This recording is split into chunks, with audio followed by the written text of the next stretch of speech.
Hello my crafty friends, this is Monica from Allsewpetite. Welcome back to my channel. This is the last video of the Stevie unisex crossbody bag video series. If you haven't done so already, visit my website to get the pattern. Link can be found in the description box below this tutorial. If you are new to my channel, make sure you watch the other videos in the series. Otherwise, let's finish our Stevie bag.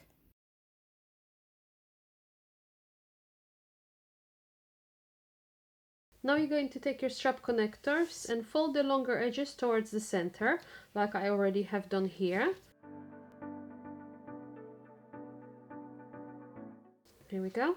Then we're going to take this to the machine and we're going to top stitch on both sides.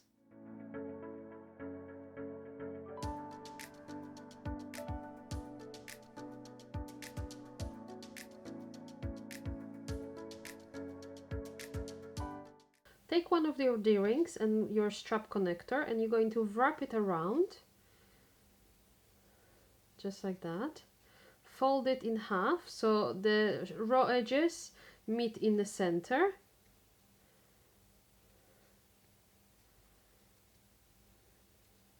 And you can just clip that in place. Just like that. Then repeat for the other connector. Here we go. If you want, you can apply double-sided tape here on the wrong side where the raw edges meet, so it is easier for you to attach it to the gusset. Once you are ready, you're going to take your connector and your external gusset, and we're going to measure 3 centimeters from the short edge and center the strap connector on top. Now you're going to stitch a box around the connector, then you can install a couple of rivets.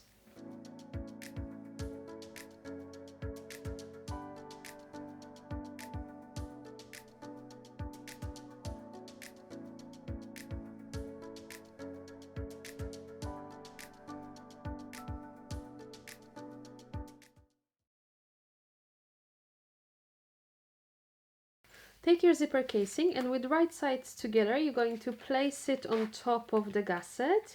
Line up the short edges and clip them together. Then take the other side, line it up and also clip it together.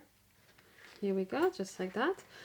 You can baste that in place now, or if you feel confident, grab the lining gusset and place it right side towards the right side of your lining.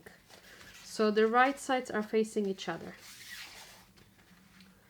Again, line up the short edges and clip them together. There we go, just like that. So on one side you have the external fabric, then in the middle you have your zipper casing, and then you have your lining. You're going to take this to the machine and we're going to sew both seams using 1 centimeter seam allowance.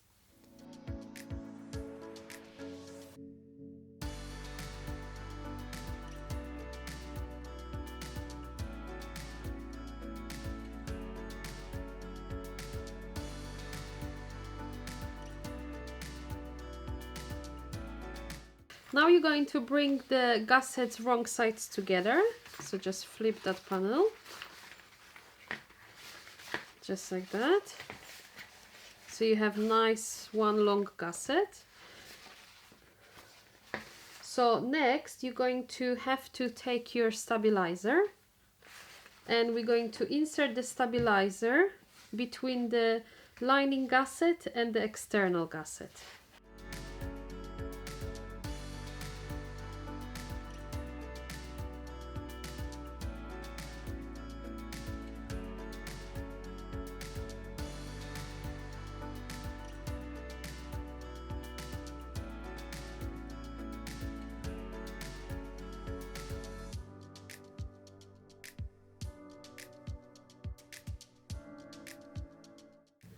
Now you're going to take this to the machine.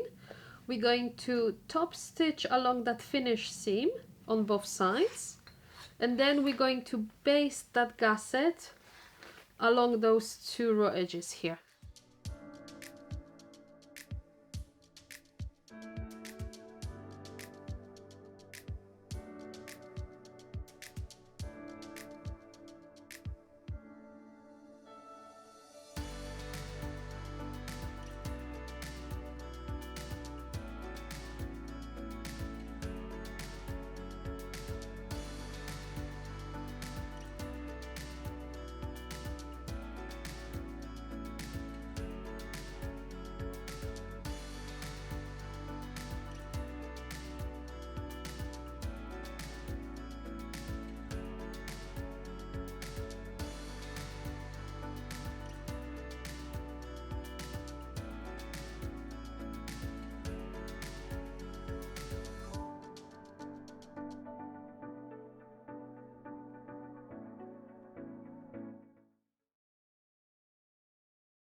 Now take your front panel, make sure you have midpoints on each side, and we're going to place it inside the gusset.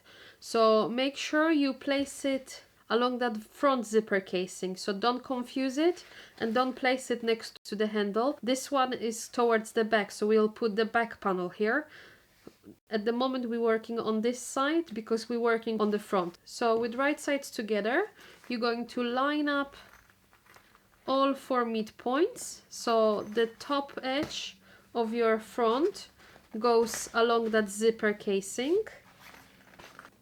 So match those midpoints. Then you can match the bottom midpoints. And then do the sides.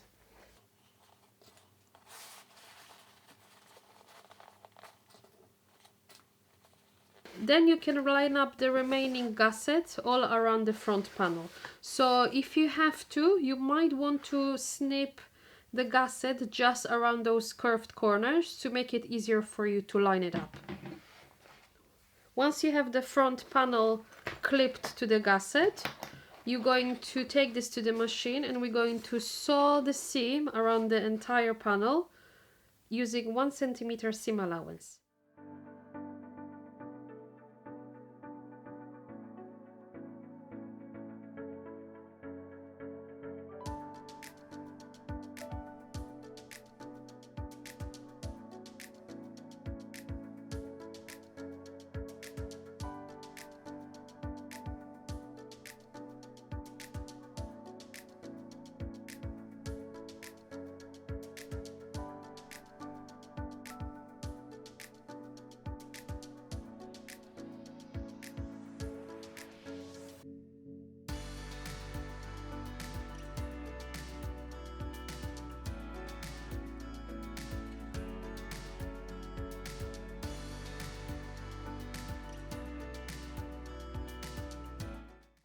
Okay, I have trimmed the seam allowance by half, so I left about 5 millimeters.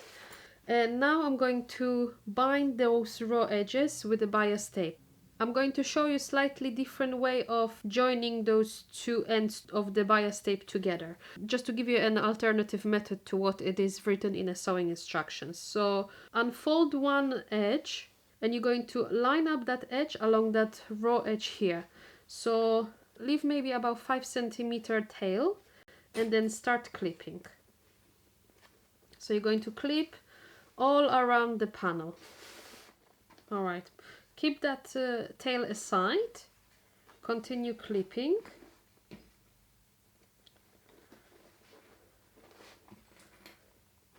And then when you get to the beginning, so I have the tail here, you're going to leave another tail about the same length, so you can just use the first one as a guide and just cut it out. We're going to take this to the machine now and we're going to stitch around the panel using the previous stitching line as a guide. So I'm going to stitch it from the gusset side so I can see where is my previous stitching line. I'm going to start somewhere here, go around, then leave about 5 centimeter gap between the beginning stitch and the end stitch, and then I'm going to show you how to finish off those tails.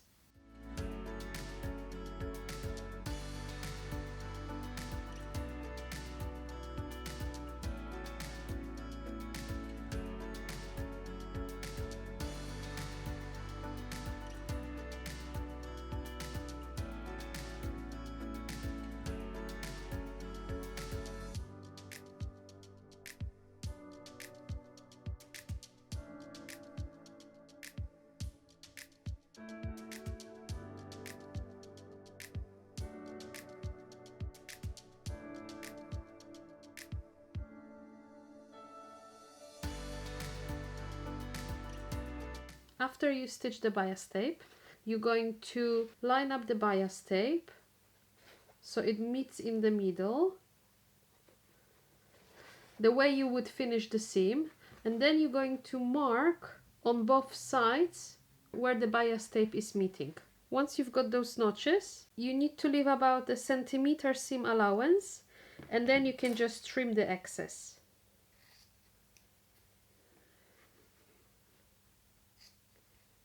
Here we go, just like that. Then we're going to unfold the bias tape on each side. You're going to line it up.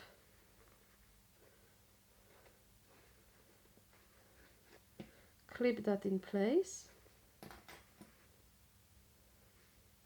Make sure your notches are aligned. You're going to take this to the machine now, and we're going to stitch the bias tape just along that short edge.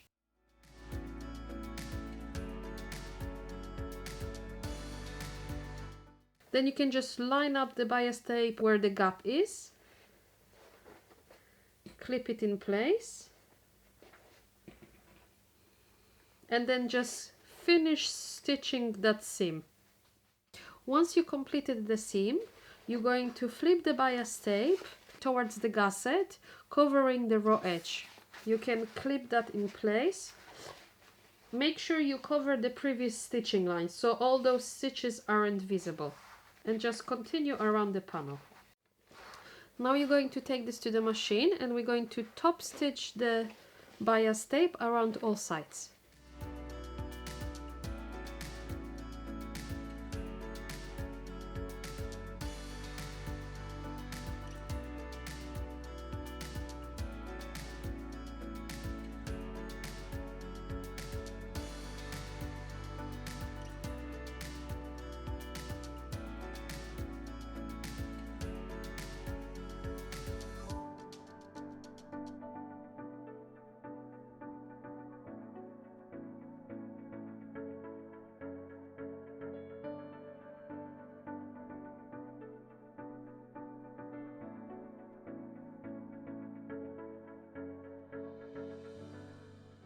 Now you're going to repeat the process for the back panel. Pay attention to the orientation so you put your pocket the right way and not upside down. The best way to do it is to ensure that you lay your back correctly and then you put your back panel on top. Again, you're going to stitch the seam using 1 centimeter seam allowance. Then we're going to trim the seam allowance by half, leaving about 5 millimeter seam allowance. And then the same way you've done on the front, you're going to use the bias tape to cover the raw edges. Once you've finished the binding on both the front and the back, your bag is completed, so you can just turn it right side out. Don't forget to leave a comment or give me a thumbs up if you like this tutorial, and subscribe to my channel for similar content. I would love to see your versions of this pattern, so please tag me at Allsewpetite if you decide to share it on your social media. See you next time! Stay crafty, friends!